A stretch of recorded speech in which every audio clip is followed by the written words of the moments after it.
What's up, everyone? Welcome to this day in Philly sports history for April 7th, 2025. I'm your host, Jim Montgomery.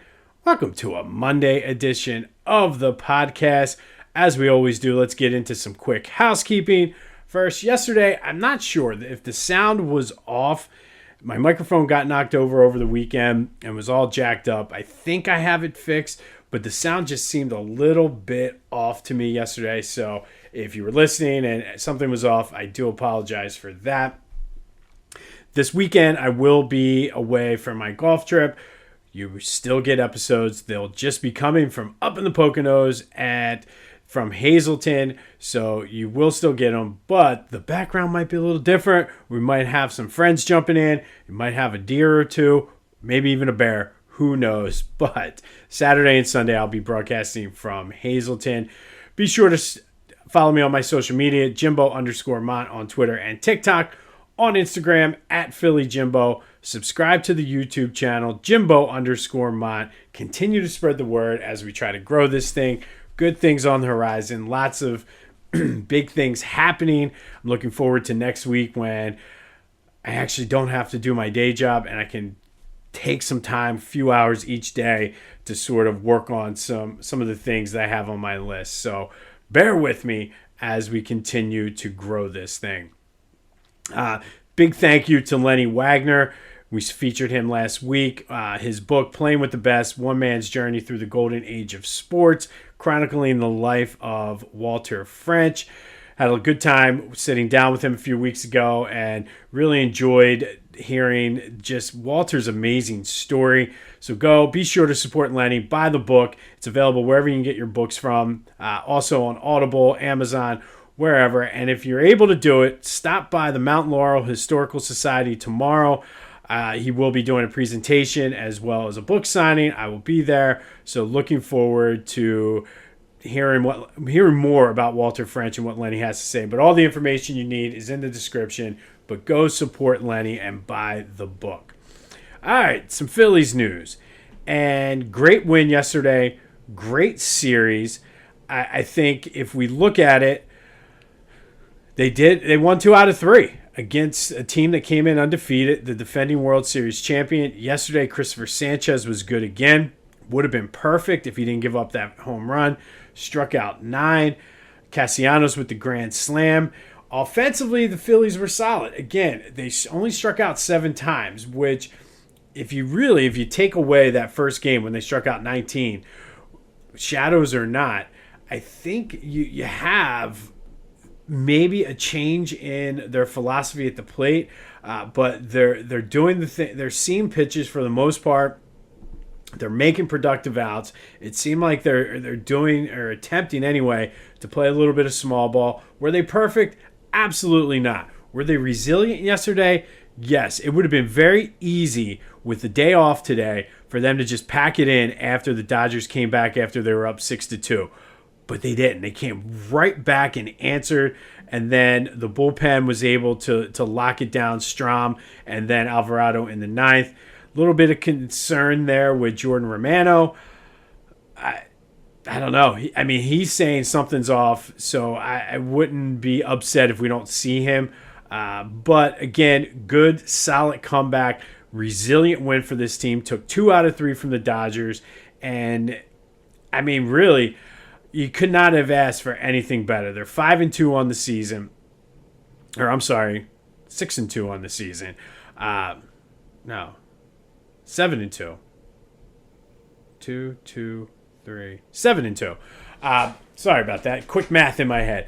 But a great start for this team. And really, like I said, they're doing it differently than what they did. Last year, it was all about the long ball.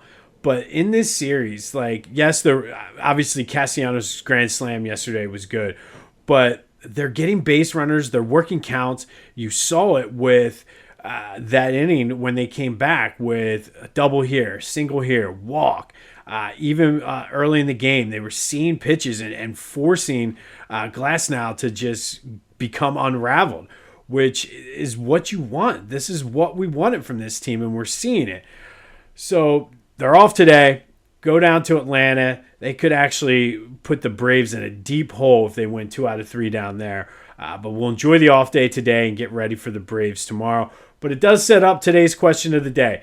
Let's get a Phillies vibe check. 3 series in, 3 series wins. How are we feeling about this team? Are you feeling good, bad, I know there's still a lot of people who are like, wake me up in October. But I think so far, and again, it's way early in the season, but I like what I've seen from them through 3 series. They obviously did what they needed to do against the Nationals and the Rockies, and then went toe-to-toe with the Dodgers. And like I said, they very easily could have folded under the pressure yesterday and just said, screw it, it's a West Coast team, doesn't matter, let's move on and focus on Atlanta. But they came right back, and the crowd was electric. I mean, I'm feeling good. My vibes are much better now than they were at the start of the season. But how you feeling about this team? Vibe check time, 267-495-8531. That'll get you into the Back to the Future voice and text line. Get that, anything else Philly sports related off of your chest. And then we will recap now yesterday's question of the day. I asked you, now the Phillies have 2 losses. Both of those losses came in starts by Aaron Nola. Should we be concerned about the amount of home runs that Aaron Nola is giving up? 80% of you said yes. Again, it doesn't happen often, but I'm not concerned because the first start, absolutely. That was completely on him, but the Phillies still only managed 1 run in that game. The other night, Saturday, I mean, he only gave up 3 runs. And yes, all 3 runs came on home runs. But I don't know if I'm that concerned. I mean, the offense only provided him 4 hits. So is this the season? Is Aaron Nola going to be the guy this year that doesn't get run support? They've scored 2 runs in his 2 starts. So we'll see how it goes. But thank you as always. I disagree with you guys today, but that's okay because it happens. But let me know. Vibe check time. How are we feeling about this Phillies team right now? 3 series in, 3 series win. And the old adage in baseball, you just win series. If you win series, you'll be in the postseason. And the Phillies are now 3 for 3 in their series this year. And yeah, I mean, listen, there are some concerns. Romano, for one. Alec Boehm is another. Brandon Marsh is another. But as long as they can manage those guys without everybody going into the crapper at the same time, they're going to be okay. They're going to be okay. So enjoy the off day. NCAA championship is tonight. It should be a good game. But Phillies Braves start tomorrow. Sixers are in action tonight. They take on the Heat as they look to continue to keep pace in the lottery standings and try to hold on to that 6th pick. And, I mean, at this point, does it even matter? Does it even matter? But let me do a quick standings check. I should have checked this before I got on. But, I mean, the chances of the 3 teams jumping them, I don't think is relevant or something that's going to be possible. They're still 2 up and 2 back. So 5 games left. Looks like they're probably going to settle into that 5 spot, which gives them a little wiggle room. I mean, technically, one team can jump. I would love to get that 4th spot, but it doesn't seem as though the Pelicans are going to be winning anytime soon. So Sixers Heat tonight as they look to continue to keep pace. Be sure to check out my boys at the Clashing Conferences podcast. Great things happening on their Sports Fan Network. Go to clashingconferences.com for details about what they have to offer, how you can get involved, and then check out their podcasts, which are very entertaining, wherever you get your podcasts as well as on YouTube. And then do some shopping at Philly Goat. You're not going to know it this week because it's going to be cold, but spring and summer and warm weather are coming. So make sure you go stock up on your Phillies tees as the Phillies are red hot to start the season. They got you covered. They have a huge variety of Philly shirts. Get a pair of the fans. Get a hat. Everything you need is right there on Philly Goat. Use the promo code Jim Montgomery to take 10% off your order. That's phillygoat.com. Promo code Jim Montgomery to take 10% off of your order. All right, today we are going to go back to 1984. And on this day in 1984, the Flyers lost to the Capitals 5-1. getting swept out of the playoffs in the first round for the second straight year. Ilka Sinisalo scored the only goal for the Flyers. There were massive brawls as the team sensed and realized what was happening in this game.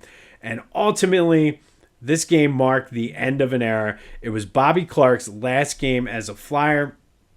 He realized that his skill set were starting to deteriorate. He wanted to play a couple more years. About a month or so after this game, Flyers offered him the general manager position. He accepted it, and it moved on.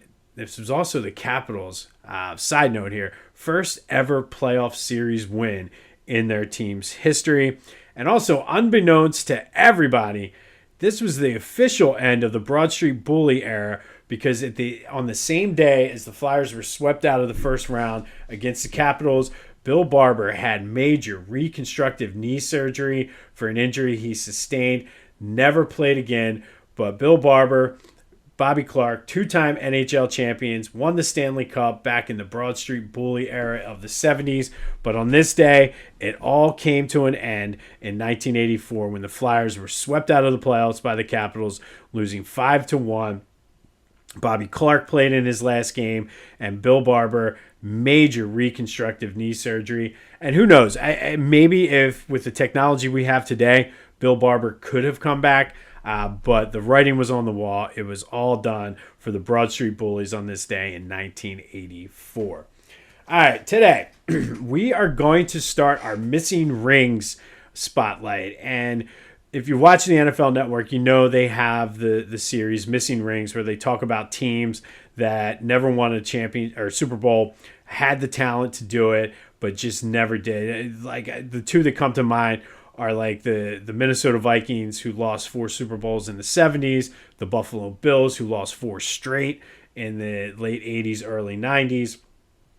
And we did something similar last year. We did unfinished business with our Philly teams. But I wanted to focus this year specifically on players. And these are players who had a chance to win a title in Philly, but never closed the deal. So today we're going to kick that off, sticking with a hockey theme. And today we're going to spotlight the Legion of Doom line. We've talked a lot on this podcast about them. That was Eric Lindros, Mikael Renberg, and John LeClair. From 1995 to 1997, they were probably the most dominant line in the NHL. And they got their name because they were all 6'2 plus, 230 pounds plus. And they really were dominant, at least during the regular season. They scored 305 goals, added 361 assists, and just unseen before combination of speed and power. They did decent in the playoffs, but they had their best chance to bring home a Stanley Cup in 1997 when they were swept out by the Red Wings. And throughout that time period, you could see the natural progression from the time Lindros came in. They added LeClair, and they were building up to that 97 season. And for all intents and purposes, they were the best team in the NHL that year. But Scotty Bowman worked his magic, found out a way to neutralize the Legion of Doom. They definitely did not get any help goaltending-wise in that Stanley Cup, and ultimately fell short of their goal. To their credit, Eric Lindros and John LeClair did have other shots to win a Stanley Cup. Probably the best chance was 1999 and 2000. That was the year all the drama was happening with Eric Lindros and the concussions and fighting with Bobby Clarke. And they did have a 3-1 lead in the Eastern Conference Finals against the Devils. Lindros comes back, gets knocked out by Scott Stevens. Flyers blow the 3-1 lead, and that was probably, other than 97, the best chance that Lindros and LeClair had to win a Stanley Cup. But then you throw in, like I said, that Legion of Doom line should have won a Stanley Cup. Not a huge hockey fan, especially back then, but I remember starting to get into hockey during that 96-97 season, and to see the Flyers just go out the way they did was just disappointing. Eric Lindros and John LeClair both are in the Flyers Hall of Fame. Lindros is in the Hockey Hall of Fame. John LeClair probably should be. But we're all left wondering with what could have been with the Legion of Doom line, that magical 96-97 season. And then, again, like I said, Lindros and LeClair did have another fairly, I think, decent shot in 99-2000, ultimately blowing the 3-1 lead and coming up short against the Devils. So the Legion of Doom line is today's missing ring spotlight. Players who came close, had the talent, and just could not close the deal here in Philadelphia. On this day in 1984, it was the end of the Broad Street Bully era as Bobby Clarke played his last game. Bill Barber had major reconstructive knee surgery on the same day. The Flyers get blown out of the first round of the playoffs, 5-1 by the Capitals. Back-to-back years that they got swept out of the playoffs. Make sure you let me know your thoughts on the Phillies. It's a 5-check Monday. How we feeling? We feeling good? You still kind of unsure and on the fence? Or are you just like, nope, I'm not in on this team whatsoever? I'm all in. I mean, after seeing that, and like I said, the mindset, they're going to go through slumps. I get all that. But the fact of the matter is, I've seen this team fold up and just, okay, we're giving up. And they did not give up in that game yesterday. It would have been very easy to, like I said, blowing a 6-2 lead, getting down, going into the 8th, and just saying, all right, let's go down to Atlanta. Dodgers are better than us. But they came back and they fought strong. And then Strom I guess that was the 7th, because then Strom came in and pitched, and then Alvarado. But either way, they're very resilient, great series, and hopefully they can take away some confidence and see that, listen, we belong in the conversation. Everybody was writing us off. Everybody was anointing the Dodgers. But here the Phillies are taking 2 out of 3 games this early in the season. But let me know your vibe check. How we feeling? It's a Monday. It's going to be rainy. It's going to be chilly. So let's have some fun with this today. We'll have more on the Sixers and update the lottery standings as they'll be down to 4 games left.